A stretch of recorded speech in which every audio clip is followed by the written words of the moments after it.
ವಿರೋಧ ಪಕ್ಷದ ನಾಯಕನಾಗಿ ಶಾಡೋ ಚೀಫ್ ಪ್ರೈಮ್ ಮಿನಿಸ್ಟರ್ ಪ್ರಧಾನಮಂತ್ರಿ ಬಿಟ್ಟರೆ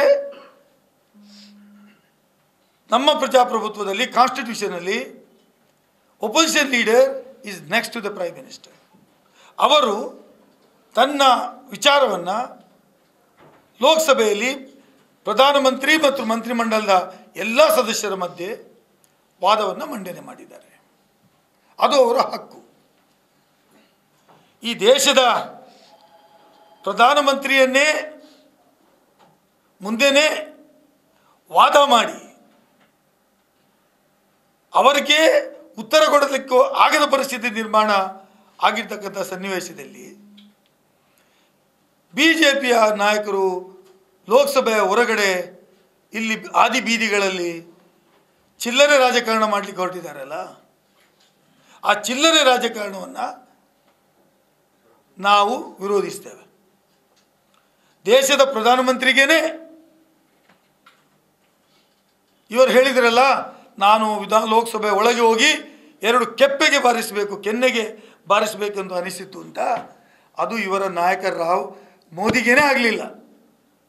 ಮತ್ತು ಡಾಕ್ಟರ್ ಭರತ್ ಎಲ್ಲಿ? ಡಾಕ್ಟರ್ ಭರತ್ ಯಾವ ಲೆಕ್ಕ? ಡಾಕ್ಟರ್ ಭರತ್ ಒಬ್ಬ ಚಿಲ್ಲರೆ ರಾಜಕಾರಣಿ, ಅನ್ಕಲ್ಚರ್ಡ್ ಪೊಲಿಟಿಷಿಯನ್. ಅವರು ಶಾಸಕರುಗಳ ಮಾನ ಮರ್ಯಾದೆಯನ್ನು ಹರಾಜು ಮಾಡಿದ್ದಾರೆ. ಅವರಿಗೆ ಸಮಾಜ ಬಹಿಷ್ಕಾರ ಆಗಬೇಕು. ಸಮಾಜ ಅವರ ಆ ಸ್ಥಾನಕ್ಕೆ ಅಗೌರವ ತೋರಿಸಿದ್ದಾರೆ. Is unfit to become a member of Karnataka legislative assembly. ಅವರ ನಡವಳಿಕೆ, ಅವರು ಮಾತಾಡಿದಂಥ ಮಾತುಗಳು, ಒಬ್ಬ ವೈದ್ಯರಾಗಿ ಅವರು ಮಾಡಿದಂಥ ಘೋರ ಅಪರಾಧ ಅಂತ ನಾನಂತೂ ಭಾವಿಸಿಕೊಳ್ತೇನೆ. ಮತ್ತು ಪ್ರಚೋದನಕಾರಿ ಭಾಷಣವನ್ನು ಮಾಡಿದ್ದಾರೆ. ಒಂದು ನಾಯಿಯನ್ನು ತೋರಿಸಿ ರಾಹುಲ್ ಗಾಂಧಿಗೆ ನಾಯಿಯನ್ನು ಹೋಲಿಕೆ ಮಾಡಿದ್ದಾರೆ. ಈ ನಾಯಿಗೆ ಇರುವ ಬುದ್ಧಿಯೂ ಈ ಡಾಕ್ಟ್ರಿಗಿಲ್ಲ ಅಂತ ಬೇಜಾರಾಯಿತು ನನಗೆ. ಹಾಗಾಗಿ ಡಾಕ್ಟರ್ ಸಮುದಾಯಕ್ಕೇ ಒಂದು ಅಗೌರವ ತೋರಿಸ್ತಕ್ಕಂಥ ಕೆಲಸ ಮಾಡಿದ್ದಾರೆ. ನಾಯಿಗೆ ಬುದ್ಧಿ ಹೇಳಿಕೊಟ್ರೆ ಅದು ತನ್ನ ಜೀವವನ್ನು ಕೊಡ್ತದೆ. ಅದಕ್ಕೆ ಇರುವಷ್ಟು ಮಾನ ಮರ್ಯಾದೆ ಸಮಾಜದಲ್ಲಿ ಈ ಡಾಕ್ಟ್ರಿಗೂ ಇಲ್ಲಲ್ಲ ಅಂತ ಬೇಜಾರಾಯಿತು. ಡಾಕ್ಟರ್ ಅವರು ನಾನು ಹಿಂದುತ್ವ ಅವರನ್ನ ಹೊಡೆದಾಕಬೇಕು, ನಮ್ಮ ಶಸ್ತ್ರಾಸ್ತ್ರಗಳನ್ನೆಲ್ಲ ಹೊರಗೆ ತೆಗಿತೇವೆ ಸಮಯಕ್ಕೆ ಸರಿಯಾಗಿ. ನೀವು ಶಸ್ತ್ರಾಸ್ತ್ರ ತೆಗೆದು ಏನು ಬೇಕು ಮಾಡಲಿಕ್ಕಿದೆ ಮಾಡಿ. I request the police commissioner, ಶಸ್ತ್ರಾಸ್ತ್ರವನ್ನು ನಾವು ತೆಗಿತೇವೆ ಅಂದರೆ in a public it is on a offensive. ಅದು ಒಂದು ಪ್ರಚೋದನಕಾರಿಯಾಗಿರ್ತಕ್ಕಂಥ ಮಾತು. ಒಬ್ಬ ಶಾಸಕ ಈ ರೀತಿ ಮಾತನ್ನು ಆಡ್ತಾರಂತಾದರೆ ಅವರ ಮೇಲೆ ಸೋಮೋಟೋಕ್ಕೆ FIR ಅನ್ನು ರಿಜಿಸ್ಟರ್ ಮಾಡಬೇಕು. ಪ್ರಚೋದನಕಾರಿ ಭಾಷಣ ಮಾಡುವುದರಿಂದಲೇ ಈ ಜಿಲ್ಲೆಯಲ್ಲಿ ಇವತ್ತು ಅಭಿವೃದ್ಧಿ ಕುಂಠಿತ ಆಗಿರ್ತಕ್ಕಂಥದ್ದು. ಈ ಜಿಲ್ಲೆಯಲ್ಲಿ ಎಲ್ಲ ಅನಾಹುತಕ್ಕೆ ಈ ಜಿಲ್ಲೆ ಕೋಮು ಸೂಕ್ಷ್ಮ ಜಿಲ್ಲೆ ಅಂತ ಪರಿಗಣನೆ ಮಾಡಲಿಕ್ಕೆ ಕಾರಣ ಆಗಿರ್ತಕ್ಕಂಥವರೇ BJPಯವರು ಮತ್ತು ಈ ಡಾಕ್ಟರ್ ಭರತ್ ಅಂತವರು. ಹಾಗಾಗಿ ಅವರ ಮೇಲೆ ನಾನು ಮುಖ್ಯಮಂತ್ರಿಗಳಿಗೆ ಒತ್ತಾಯ ಮಾಡ್ತೇನೆ, ಇಮ್ಮಿಡಿಯೇಟಾಗಿ ಅವರನ್ನು ಬಂಧಿಸಬೇಕು. ಒಬ್ಬ ಶಾಸಕ ಸಮಾಜದಲ್ಲಿ ಜವಾಬ್ದಾರಿ ಇದ್ದವರು, ಸಮಾಜವನ್ನು ಕಟ್ಟತಕ್ಕಂಥವರು, ಸಮಾಜದಲ್ಲಿ ಅಶಾಂತಿ ಇದ್ದಾಗ ಶಾಂತಿಯನ್ನು ನಿರ್ಮಾಣ ಮಾಡ್ತಕ್ಕಂಥವರು, ನಾನು ಶಸ್ತ್ರಾಸ್ತ್ರಗಳನ್ನು ತೆಗಿತೇವೆ. What do you mean by? ಏನು ತೆಗಿತೀರಿ ನೀವು? ಏನು ತಲ್ವಾರ ಇಟ್ಕೊಂಡು ಪುಂಡಾಟಿಕೆ ಮಾಡಲಿಕ್ಕೆ ಹೊರಟಿದ್ದೀರಾ? ನಿಮ್ಮ ಪುಂಡಾಟಿಕೆ ಎಷ್ಟು ದಿನ?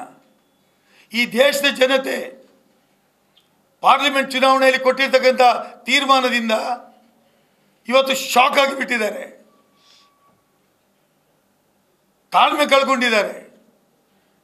ಈ ದೇಶದ ಜನ BJPಯನ್ನು ಸೋಲಿಸಿದ್ದಾರೆ. ಯಾರು ಹಿಂದುತ್ವದ ಹೆಸರು ಹೇಳಿ ಮತ ಪಡೆಯುತ್ತಿದ್ದರೋ ಆ ಭಾಗದಲ್ಲಿಯೇ ಸೋಲ್ಕೊಂಡಿದ್ದಾರೆ. ಅದರ ಬಗ್ಗೆ ನೀವು ಯಾಕೆ ಮಾತಾಡೋದಿಲ್ಲ? 400 ಸೀಟ್ ಅಂತ ಹೇಳಿದ್ರಲ್ಲ, ಅದು ಬಿಟ್ಟು 303 ಇದ್ದದ್ದು, you are lost your majority in the house. ನಿಮಗೆ ನೈತಿಕತೆ ಇದ್ದಿದ್ರೆ ಪಾರ್ಲಿಮೆಂಟಲ್ಲಿ ನೀವು ಯಾವಾಗ ಮೆಜಾರಿಟಿ ಬರಲಿಲ್ಲ, ಇನ್ನೊಬ್ಬನ ಸಹಾಯ ಪಡೆದು ಸರ್ಕಾರ ಮಾಡೋದಕ್ಕಿಂತ ನಾನು ಸರ್ಕಾರ ಮಾಡುವುದಿಲ್ಲ ಅಂತೇಳಿ ವಿರೋಧ ಪಕ್ಷದಲ್ಲಿ ಕೂತ್ಕೊಳ್ಬೇಕಾಗಿತ್ತು. ಆದರೆ ನಿಮಗೆ ಆತ್ಮಗೌರವ ಇಲ್ಲ, ಕಮಿಟ್ಮೆಂಟ್ ಇಲ್ಲ. ನಿಮಗೆ ಬೇಕಾಗಿರೋದು ಅಧಿಕಾರ ಮಾತ್ರ. ಆ ವಿಚಾರಗಳನ್ನು ಪಾರ್ಲಿಮೆಂಟಲ್ಲಿ ಹೇಳಿದರೆ ನೀವೇನು ಹೇಳ್ತೀರಿ? ಪಾರ್ಲಿಮೆಂಟ್ ಹೊರಗಡೆ ನಿಮ್ಮ ದೇಶದ ಪ್ರಧಾನಮಂತ್ರಿಗೇನೆ ತಾಕತ್ತಿಲ್ಲ ಹೊಡಿಲಿಕ್ಕೆ, ಮತ್ತು ನಿಮಗೇನು ತಾಕತ್ತು? ಇಡೀ ದೇಶದಲ್ಲಿ ಕೋಟ್ಯಾಂತರ ಜನ ಇದ್ದಾರೆ. This is the largest party in the democracy in India. ಅವರ ಜೊತೆ Rahul Gandhi is not Elon. Rahul Gandhi is set by the Congress party. We will back for him. ನಾವು ಅವರ ಹಿಂದೆ ನಿಲ್ತೇವೆ. ಅವರು 2 ಕಡೆ ಚುನಾವಣೆ ನಿಂತು 5 ಲಕ್ಷಕ್ಕೂ ಹೆಚ್ಚಿನ ಓಟಲ್ಲಿ ಗೆಲ್ತಾರೆ. ನಿಮ್ಮ ಪ್ರಧಾನಮಂತ್ರಿ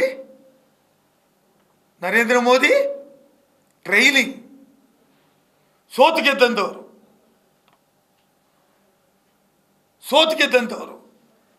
ದೇವರಿಂದ ಡೈರೆಕ್ಟ್ ಆಗಿ ಬಂದಂಥ ಮನುಷ್ಯ. ನಾಟಕ ಕಂಪನಿಗಳನ್ನೆಲ್ಲ ಬಂದ್ ಮಾಡಿ. ಈ ದೇಶದ ಜನ BJP ನಾಟಕವನ್ನು 10 ವರ್ಷ ನೋಡಿದ್ದಾರೆ. ಇವತ್ತು Congress is one of the strongest group in the parliament. 236 ಜನ ಪಾರ್ಲಿಮೆಂಟ್ ಮೆಂಬರ್ ಇಂಡಿಯಾ ಒಕ್ಕೂಟದಲ್ಲಿದೆ. ನೀವು 400 ಹೇಳಿ 300 ಘಾಟಿ ದಾಟ್ಲಿಕ್ಕೆ ಆಗದವರು ನೀವು. ನಿಮ್ಮಿಂದ ನಾವು ಪಾಠ ಕಲಿಬೇಕು. ಯಾವ ರೀತಿ ಮಾತಾಡಬೇಕು ಅಂತ, ಯಾವ ರೀತಿ ಪಾರ್ಲಿಮೆಂಟಲ್ಲಿ ಮಾತಾಡಬೇಕು, ಯಾವ ಯೋಜನೆ ಮಾಡಿದ್ದೀರಿ ಪಾಪದವರಿಗೆ ನೀವು? ಯಾವ ಸಂಸ್ಕಾರ ನಿಮ್ಮಲ್ಲಿದೆ?